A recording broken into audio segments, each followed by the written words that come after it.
Hello, everybody. We're here today with the gorgeous Angela Rose, and she's just such a beautiful heart. You can see that from seeing her there. Angela, can you just begin by telling us a little bit about you and your background so that Yeah, people can hear who you are? sure. Hi, I'm Angela. So my background, it's been a pretty interesting ride. My background originated in corporate, and I'm retraining at the moment. About 2.5 years ago, I had this massive epiphany that I was called to work in palliative care and aged care. I was resisting it for some time, and having a lot of people say to me, "Oh, you can't do that," and I realized, actually, no, yes, I can. This is what I'm meant to be doing. So you can just go over there and I'll get on with it. Um, I've had a lot of roadblocks for this journey. And within this year, so I made the conscious decision to retrain. So I did all the applications for various. I thought, I'll do it the practical way, like the old school way. I'll go through university. I'll continue with psychology. I'll continue with my studies and go that way. So I applied through a university called the Australian Catholic University, and I got into counselling and to nursing. And I also won a scholarship, so I was very excited. But then my bubble was burst when the counselling course was pulled, and so was the nursing course that I wanted to get into with lack of numbers. Therefore, I had to start again. I was also having blockages with, I've been trying to do a pastoral care course for the last 18 months, and each time, for whatever reason, I have a blockage, and it's sorry. I have a blockage. So I thought it was my son. I apologize. I thought he was crawling around. No, so I've had blockages and obstacles. So what's been happening is I get into the course and then it gets cancelled, and I'm just going, what is going on? So I took stock and I just sat back and I thought, look, I think I need to reconsider everything. So I thought, I don't think my journey is to go to university. So I started to listen to myself and do the courses I needed to do. And when I started doing that, some beautiful synchronicities started happening and some beautiful people started arriving on my journey, and they were the people I needed to meet. And I started thinking, gee, that's really amazing, and just accept it. And I realized too that I wasn't able to do the pastoral care course until a very significant event in my life. And that was that my father passed. So he passed in June this year. And I realized I needed to go through that grief to really understand the whole process. So the whole roadblock situation, all of a sudden, and I only got this a couple of days ago, made sense. Because now I'm at the other side of dealing with grief and working it all out, my synchronicities have started to flow again. So in the last 48 hours, I've had a interview with a lady. I've been accepted into the pastoral care course that I've been wanting to do for a long time. And it's even exceeding my expectations because it's being held somewhere that I hold very dear to me, and that's in the Glasshouse Mountains. So it's not actually going to be physically in a hospital. It's going to be at the lady's house, and I'll be working with other priests, missionaries, and other people in the spiritual field. But I will also get to do the practical work with one of my very favourite people in the world, and his name is Father Stevens. So he visits the sick and the palliative care patients in Prince Charles and Holy Spirit. So I'll be able to do that as well. So that's going to be that's just the basis of where my journey is starting. But then on the next level, I actually want to get into training. So witnessing my mother and my sister look after my father for 10 years, 4 years of high care. My mother refused to put him into an aged care facility, and she's a very brave and courageous woman. I really admire her. I just can't get over her. So my father was treated like a king for the last, 10 years. He did not want for anything. He did not have to move a muscle.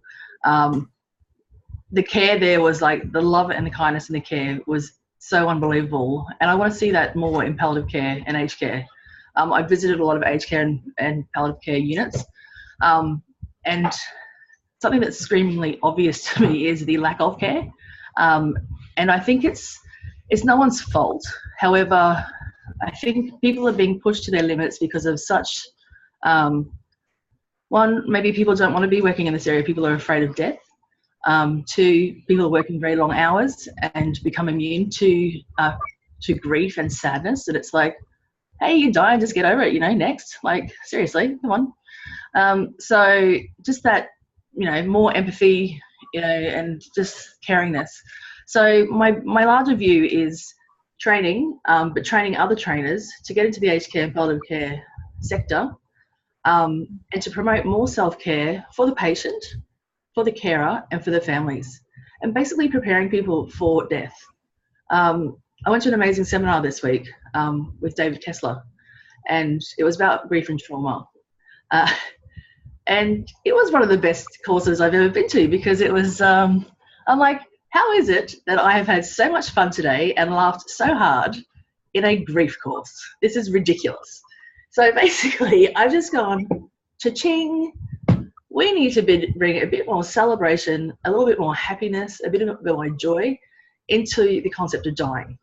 I know that sounds a bit crazy, but I feel that people get so caught up in the illness, so caught up in, regrets, what if, etc., and just go, you know what, let's just accept this. This is what it is. Okay, we've tried everything to save this person, or, and also still have hope that miracles may happen, and I believe they do. However, sometimes, we all have that point in our life where it's time to exit and you can't escape it.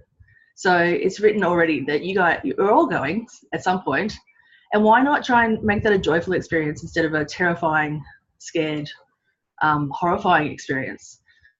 So basically, I want to promote a greater understanding and a greater support network for people, because I think what happens, and David Kessler said something that was very interesting. He said, people often prepare more for a long weekend than they do for death, and then wonder why they're terrified out of their mind, lying in a bed, no one's coming to visit them. And, it's that whole, when you can't sleep at night and you're looking at the clock and it's like 2 o'clock, and then it feels like 5 hours and it's like 2:01. So I imagine that's a lot like dying. So, you're just waiting to check out. You're going, okay, take me already. And then there's a lot of pain. There's a lot of anguish going on, and hanging on to the people who are living and needing that permission to leave. So I just want basically a whole, holistic view of more awareness, and training and retreat facilities for people who are going through grief. So basically, my biggest goal, by 2050, I would like to impact 25 million people just within Australia. But I would like to revolutionise this space and actually take it globally. And sometimes when I hear myself, I go, are you insane? Like, really? You want to sign up to this? And then I'm going, yep, bring it on. So basically, that's a little bit about me, just in brief. Oh, and what a wonderful bit about you it was. It was it revealed so much. And, you have such a big heart, Angela, because, it's in the old age where most of the wisdom is the knowledge of life, and in so many cultures, not necessarily the native cultures, but generally in the cultures, it's not respected. It is, and forgotten. Yeah. And I'm finding, especially in westernized civilization, and with the fact that we've got posters and advertisements on aged care abuse, I find it really disgusting. And I actually have friends who are being treated like this. I have a 92-year-old gentleman who I help out sometimes, and his family have just kicked him to the curb, basically, and don't care and don't want to hear his stories. And you know what? I can sit and listen to this gentleman all day, every day. He has the most amazing stories, the most amazing wisdom. And I actually said to him recently, I said, I'm looking at this company that I want to create, which is aside from this. And I said, I want you to be one of my design team. And he goes, really? And I'm like, who better? You've got 92 years of experience. Your mind is so sharp. You're amazing. And you don't know how amazing you are, because you know what? People have just forgotten you for whatever reason. And people are too busy with their lives, too busy on their phones, too busy. Instead of going, you know what? Let's just put the iPhones or whatever away, and let's actually really connect with people. Let's really connect with our aged people. Let's really connect with people who are sick. Instead of going, oh, you know what? that's really too hard. You know, they're dying. I don't want to remember them like that. I'm like, are you friggin' kidding me? Like, that's the most selfish view in the world. It's like, put yourself in that person's shoes. If you were dying, would you not want to see the people you love? And I know everyone is different and not everyone is like that. I get it. However, there just needs to be that more reaching into self and having empathy and really trying to connect with other people. And I think what's problematic is we're not connecting. That is very, very true. Because you've made an important point there, because it is actually the humanity itself that is the network, not the technology, not the devices, not the internet or anything else. It's the actual people. So it's about caring for people of all age groups. Absolutely. And one thing that has always upset me, especially when I saw my own grandparents that were when they were getting older and they needed to be cared for by people, and sometimes they went into care just for people looking after them could rest, but I didn't like the way they were cared for. They were just kind of, they were there and they were like, oh, you're here, fine. You know, it wasn't, and there wasn't any interaction. There wasn't you go into the lounge area, which is meant to be like homely, and it was chairs around the outside of the room, and if you wanted to speak to someone over there, you needed a megaphone. It's not functional. It's no, you're so right. No comfy sofas or things that would keep them active and alive. Absolutely.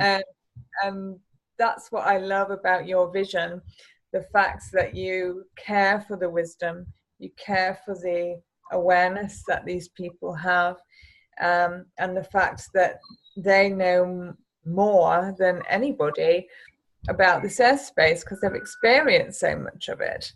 And to be respectful of that is wonderful, isn't it? It is. And I think, it's almost like, I'm going to sound like an old lady, the young people of today. I agree. They do not. And when I say the young people of today, I mean 35 and under, or sometimes even 50 and under, depends who it is.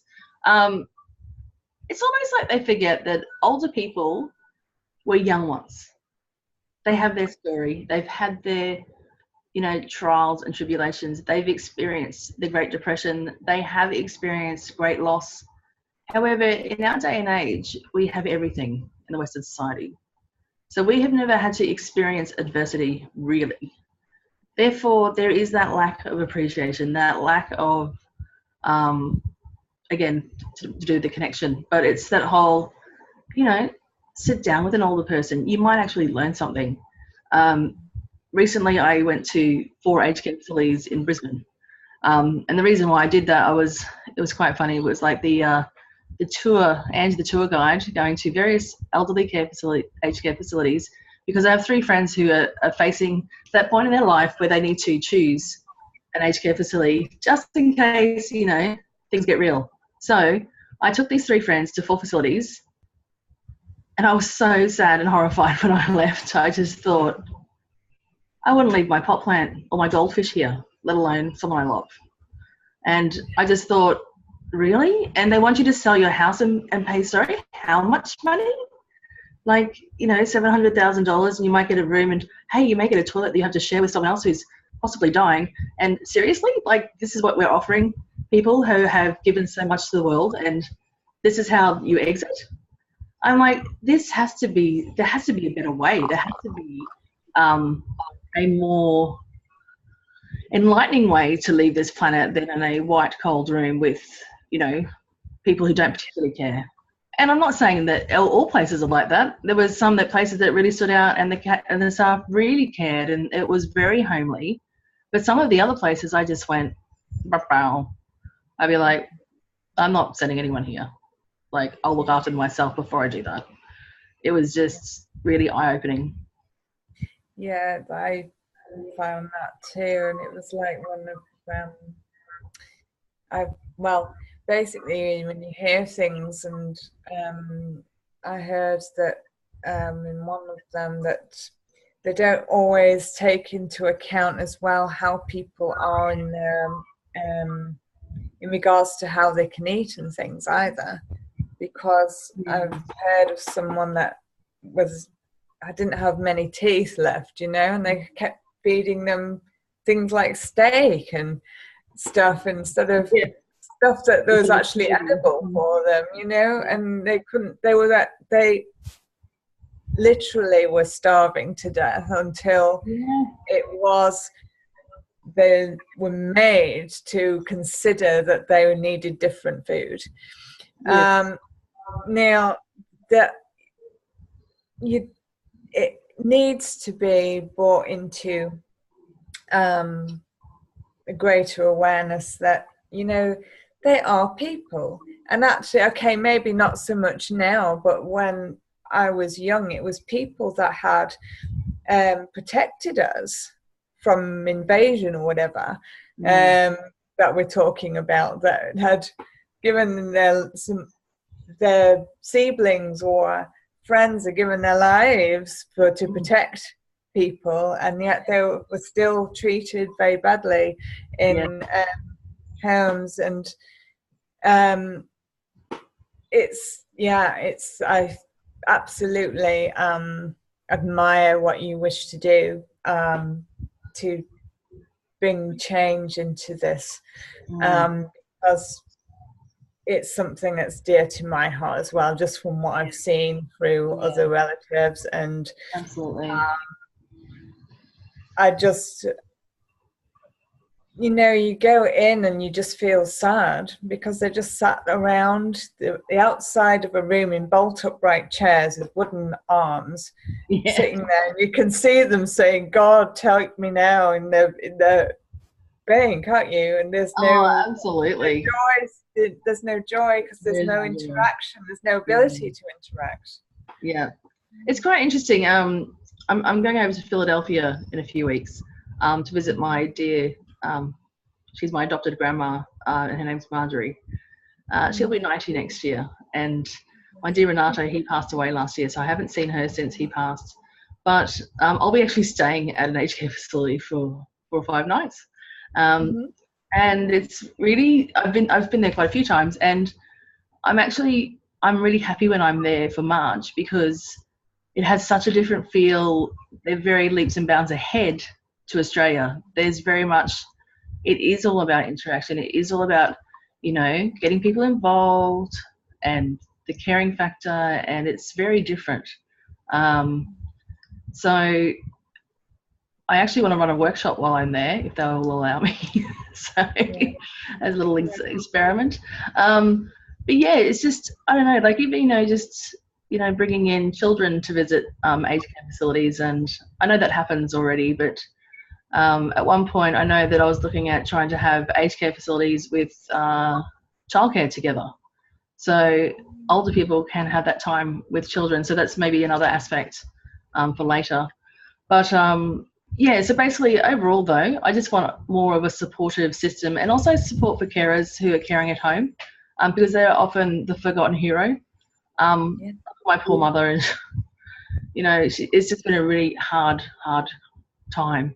And just offering that, there is that support there is that someone does care. And with, I suppose, when I say I want to impact so many people by 2050, selfishly, I will be in retirement age then. But also,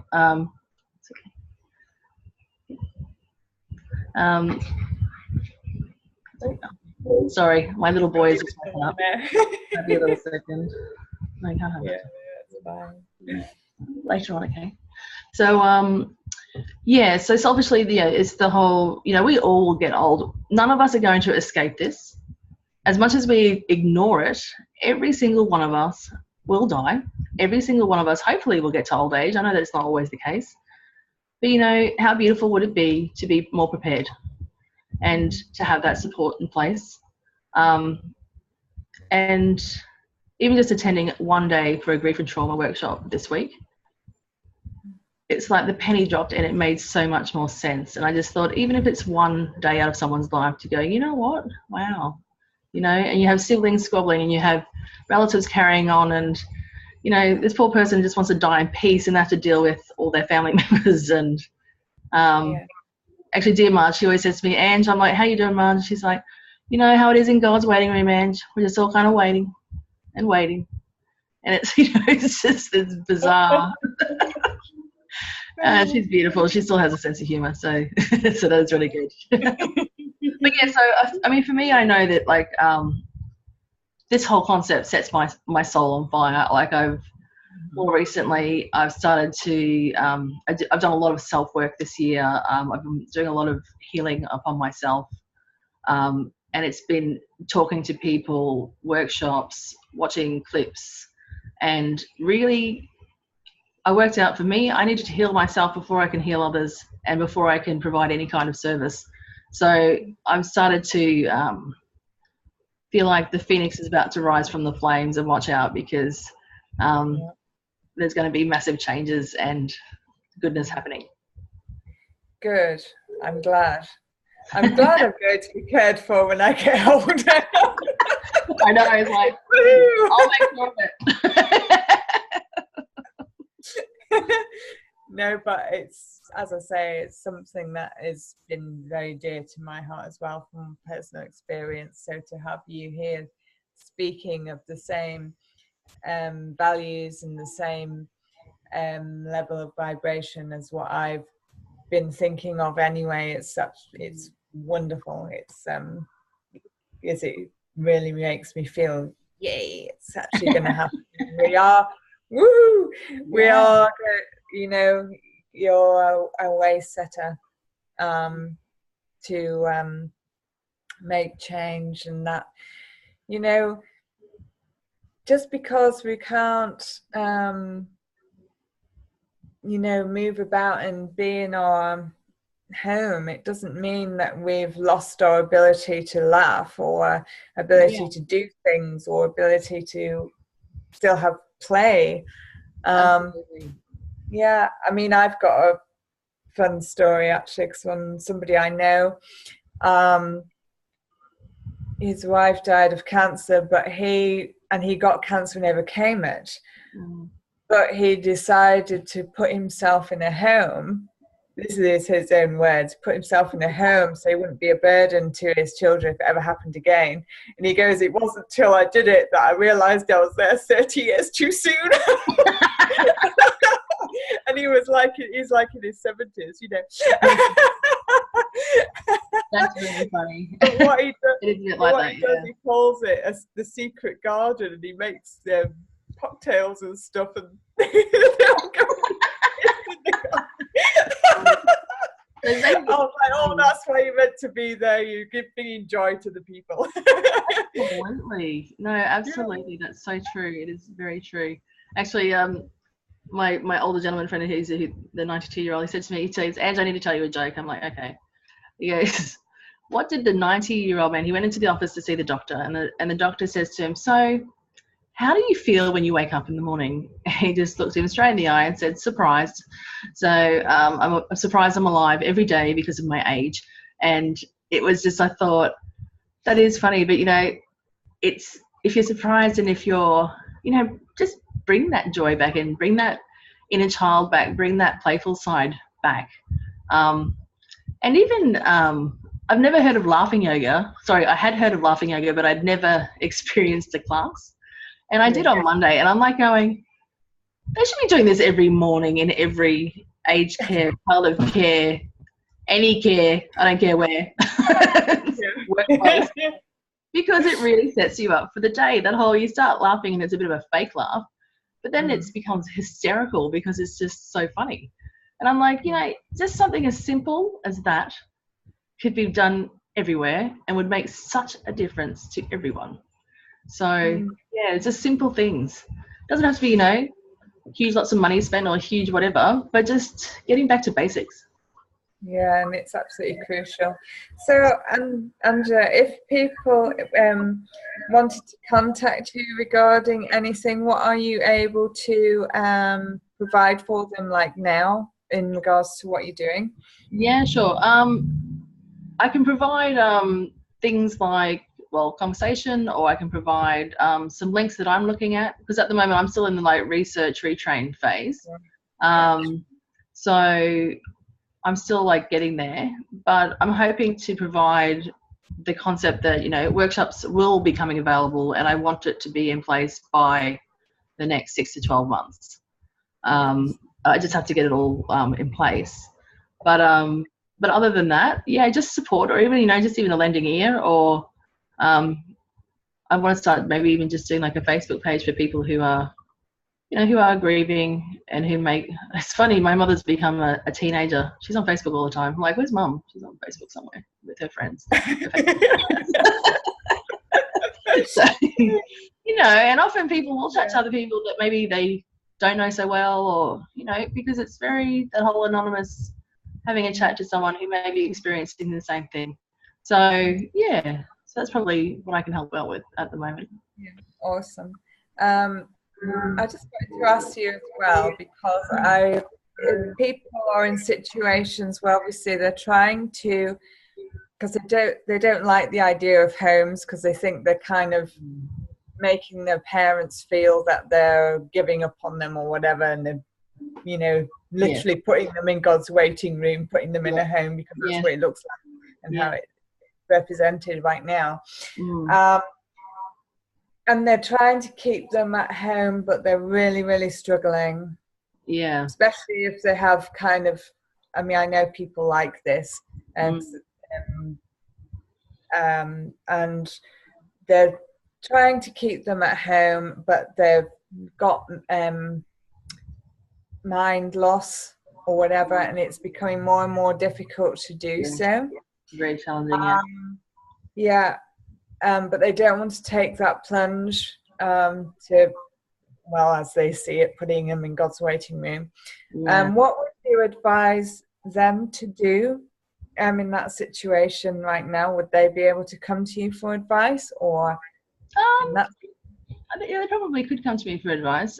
Just from what I've been experiencing with family members and friends, because with the whole deciding to have a loved one move into that next phase of their life is such a big decision for everybody, whether it be the person and sometimes the parent or whoever the aged person is are at that time where they don't have the ability to make that decision due to Alzheimer's, due to dementia. And there's a lot of guilt with that. So I think my advice would be, you know, what would you as a person want to be, like, would happen with you in that situation? Like, and again, it's that whole, just take yourself out of the situation, reflect. What would I do if I was mum or dad or sister, cousin, whatever? And I know that people get so caught up in things, and it's so emotionally charged. Then people can't make a decision. So it's just this kind of stuck space. And then I guess it's just, you know, choosing the right place for people, and, you know, still obviously visiting and caring. But I think the biggest thing is acceptance. It's like, okay, this is where we are, and we need to manage this now. So it's not 10 years ago when that person was healthy. You know, you don't want to put them in God's waiting room. However, sometimes that time does come, and and it's okay to do that. But hopefully, you know, there will be more care and more. I mean, there is places that are really great and the carers are really amazing. And, you know, sometimes you just experience people are having a bad day because they've just worked 12 hours and they've just had to help toilet 10 people that day. So I imagine that would be hard to stay cheerful. So, I think I'm almost ready for, like, I think I'm ready to talk to people about that and provide that support for them. And, fabulous.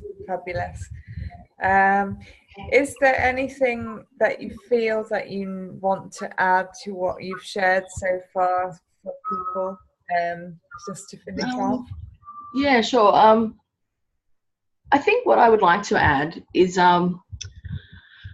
For people in palliative care and aged care, I've been doing a lot of volunteer work and spending time with people in that space. And I think really understanding that the death journey is very personal. So don't impose your ideas. Don't, basically don't tell people how to die. So I have people in my family who are very unwell, and so we have these kind of discussions, and just accept, just listen, and don't put your 2 cents worth in, because it won't be appreciated. And also, I guess, you know what, we're all going to have our own death journey, so then you get to sort your own out. So just let another person make their decisions when they can still make their decisions. Be supportive, listen, don't go, oh yeah, I know how you feel, and I know so and so, blah, blah, blah. I don't want to hear that. It's their journey. They just want to be focusing on, hopefully dying at peace and, with dignity.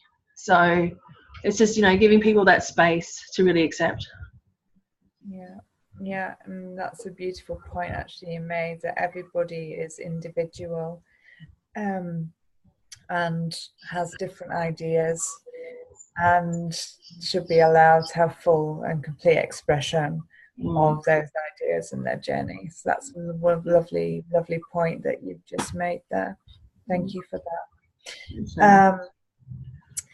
So if you want to connect with Angela for any of her advice around what we've talked about, and any guidance from her, you can connect with her through her details on our website. It's toughworldouthere.com.